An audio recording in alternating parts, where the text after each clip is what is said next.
friends, and welcome back. We enjoyed a leisurely breakfast in the main dining room before our arrival in Bermuda. Today will be the first of 2 days on our itinerary here.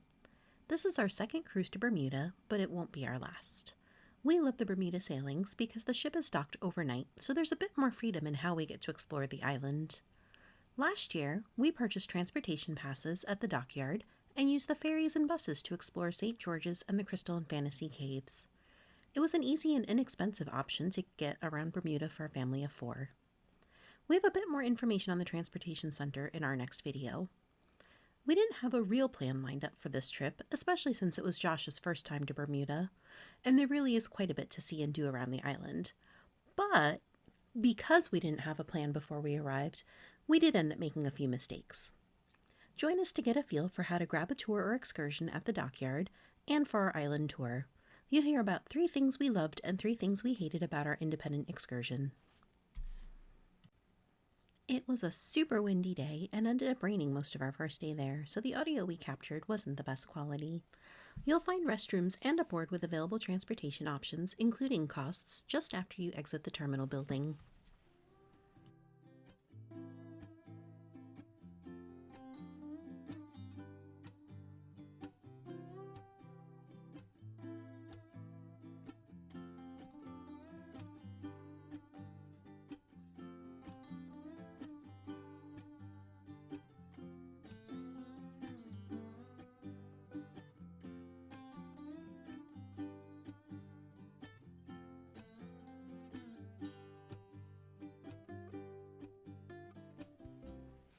If you don't have a cruise line excursion booked and want help arranging a tour or transportation on the island, look for the folks wearing the yellow and blue vests. They're with Transportation and Information Services and will help direct you. We did not book a private island tour in advance. If you leave it until you're in port, no private tours may be available. That's what happened on the day we arrived. When we asked about a private tour, we were told they were all booked and only group tours were available. We ended up on a shared group taxi tour for the day, and were the only passengers from the Liberty of the Seas. Everyone else in our group was from the Carnival Venezia. We didn't realize that this would be a pretty big mistake until the afternoon as we were rushing back to the Dockyard.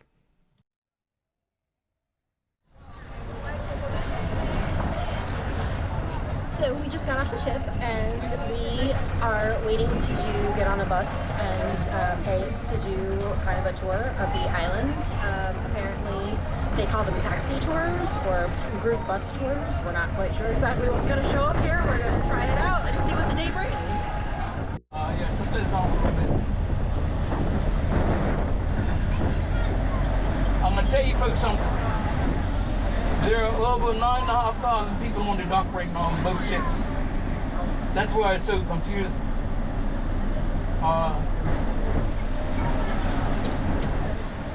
At the time of recording, the cost for our mini bus group tour was $50 US per person, plus tip payable in cash at the end of the tour. We left the Dockyard with a group of 15.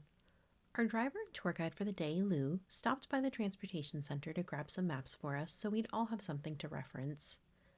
We started our tour from the Dockyard around 10 o'clock in the morning, and were told it would take about 6 hours to get from the Dockyard to St. George's by road and back with multiple stops along the way. It takes about 40 to 45 minutes to traverse the island in one direction and then about the same back, and that assumes that there's no accidents or traffic. And that brings us to the first thing we loved about this island tour. It was our tour guide, Llew.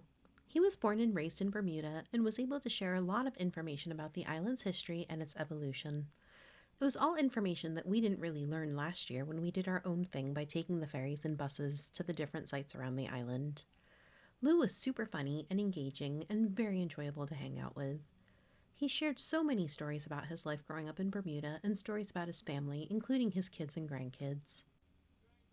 As many of you who have been with us for a while know, Raj was diagnosed with autism when he was 3 years old. There are 2 things you've probably noticed about him. He loves to read, and he's extremely picky about what he eats. During our stop in Hamilton, Llew surprised Raj by buying him a book on Bermuda. It was unexpected and very sweet of him to do that for Raj. He also knew that Raj didn't order any lunch from the local fish sandwich place, so we made a special stop at a market in St. George's to buy a rotisserie chicken and a Reese's peanut butter cup for him. The added bonus there was that I got to check out a local grocery store, which is something that I really enjoy doing when we travel.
Cemetery goes back to the 1700s, and only those who were active in the Navy, in the British Navy, were buried here.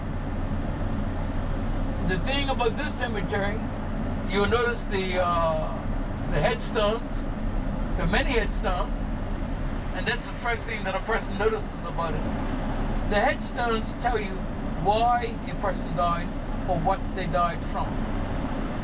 And it's very, very rare. You don't find cemeteries around the world like that. This is on the World Heritage Site with Bermuda.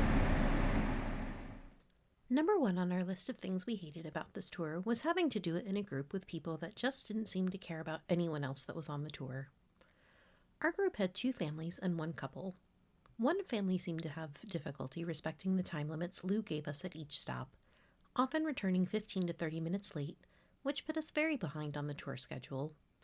Normally, we wouldn't have cared if the tour ran long because our ship was staying docked overnight, so there was really no rush for us to get back.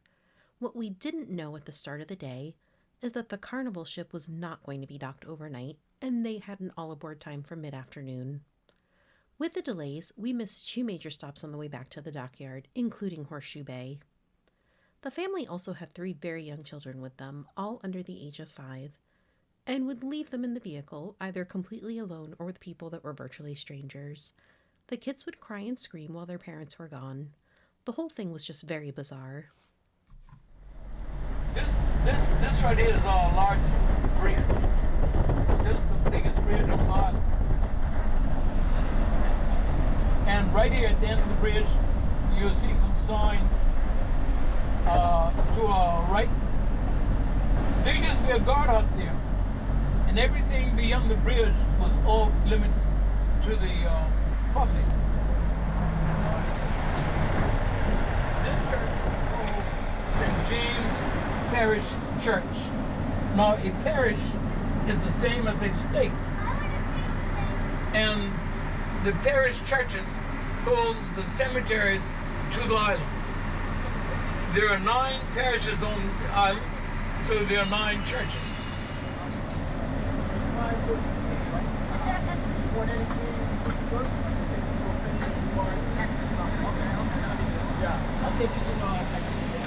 Hello. So, what we ended up doing was transportation off of the dock made arrangements for us to do. They didn't have any private tours, but they were able to arrange for a group bus tour for us. It was $50 per person as of the time of this recording. And so we are at one of the stops. Basically, they take us from the Dockyard, which is where we start. They're going to take us all around the island, over to St. George's, and back, making stops along the way. So we are at stop number 2, and we'll keep you posted.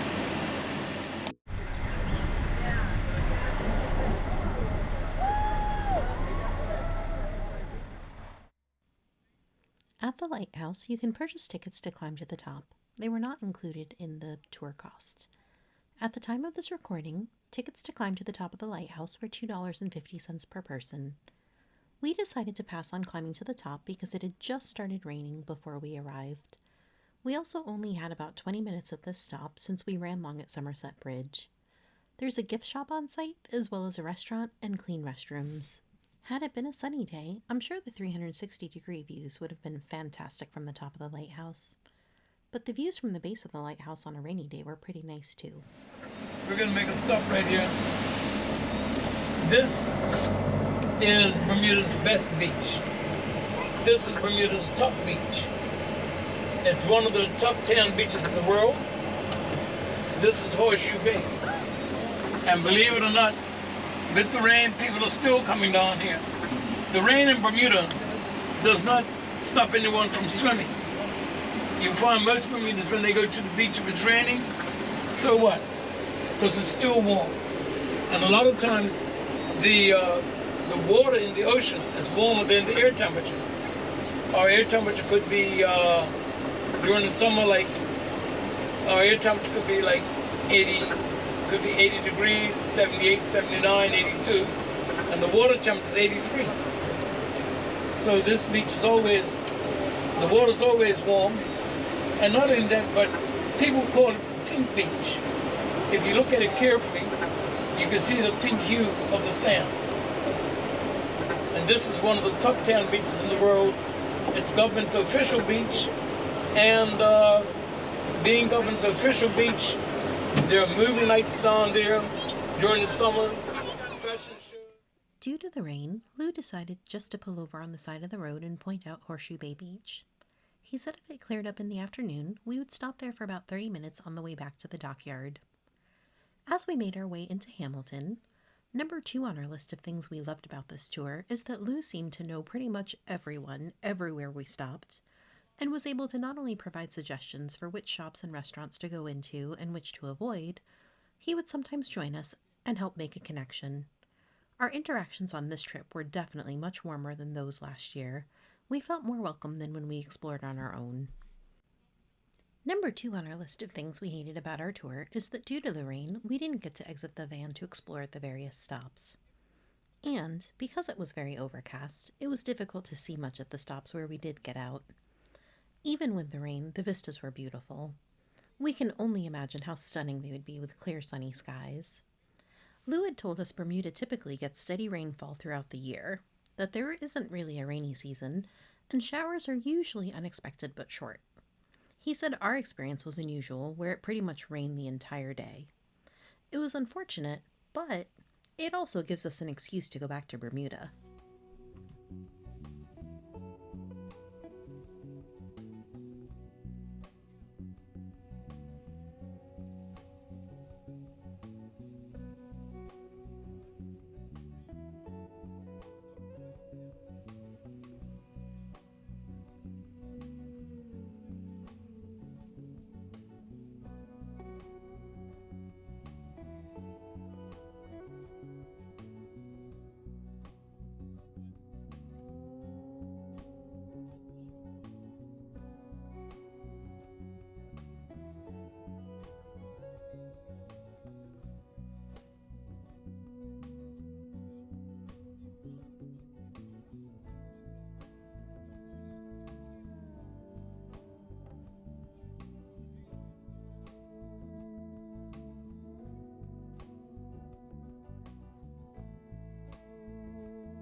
On the left, this is St. Peter's Church.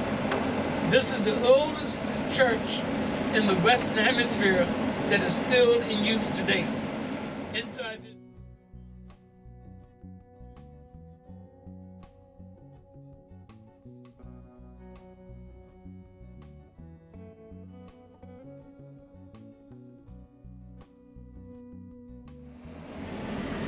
we're running into Tobacco Bay Beach.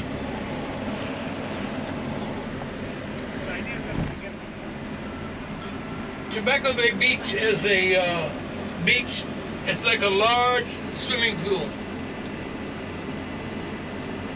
where no matter what the weather is like, inside is always calm.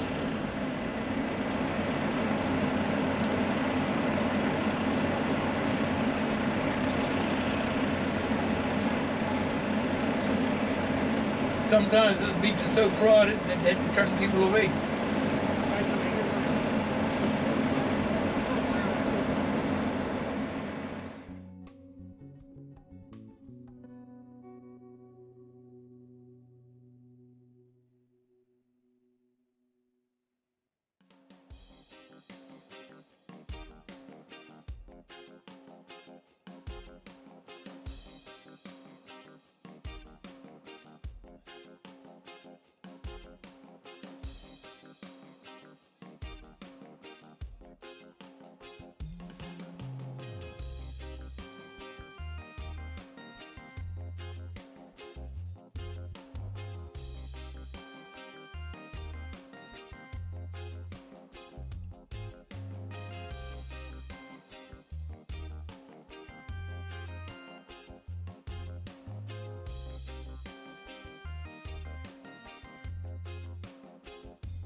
Number 3 on our list of things we hated was being at the mercy of someone else's timetable. It was at this point in the day, around 3 p.m., we learned that the carnival folks had an all-aboard time of 3:30 p.m. Llew had been told their all-aboard time was 4:30 p.m. We were supposed to have some time to walk around St. George's and explore, and also stop at Horseshoe Bay Beach before returning to the Dockyard. But between the delays at the other stops and the much earlier all-aboard time, Llew apologized for needing to skip the stops and put the pedal to the metal to get us back to the Dockyard for the carnival people. It usually takes about 40 minutes to get across the island. At 3 p.m., we already knew they were going to be 10 minutes late. Llew called his boss at the Dockyard to advise them of the situation, and then we were off on what felt like Mr. Toad's wild ride. Number 3 for things we loved about this tour is that we got to see parts of Bermuda that we didn't get to last year when we explored on our own using the ferries and buses. It was unique to see the island through local stories, memories, and experiences.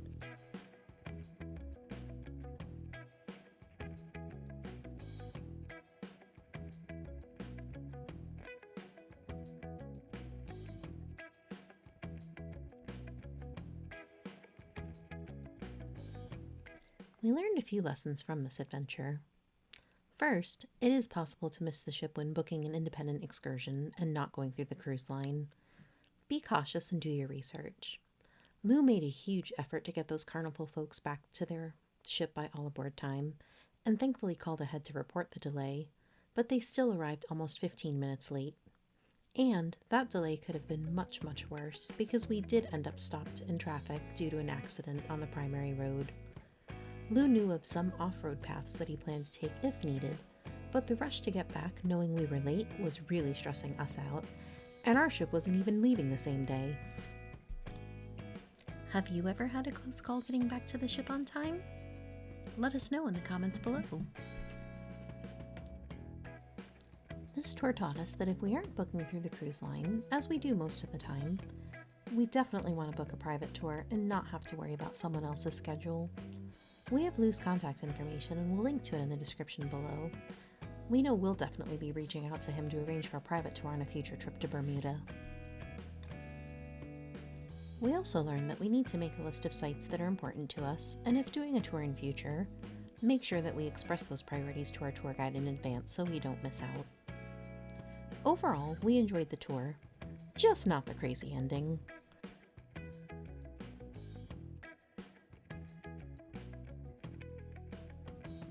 When we returned to the dockyard, we were all feeling a bit frazzled.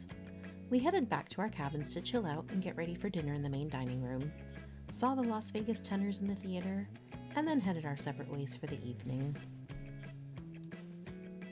Tomorrow is our second and final day in Bermuda. Rena and Josh plan to head to Horseshoe Bay, and Cole, Raj, and I plan to explore the dockyards. We hope you'll join us. Thanks for watching!